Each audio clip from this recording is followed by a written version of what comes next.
সাগৰ সংগমত কত না সাঁতুৰিলো, তথাপিতো হোৱা নাই ক্লান্ত। তথাপি মনৰ মোৰ প্ৰশান্ত সাগৰৰ উৰ্মিমালায় শান্ত।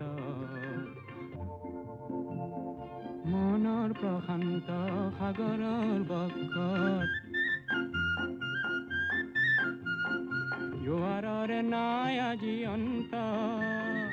অজস্ৰ লহৰে নৱ নৱ গতিৰে আনি দিয়ে আশায় ফুৰন্ত।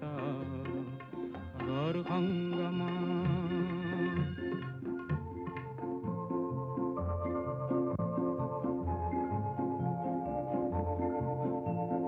প্ৰশান্ত পাৰৰে মহা মহা জীৱনৰ শান্তি আজি আক্ৰান্ত। নৱ নৱ সৃষ্টি দৈত্য দান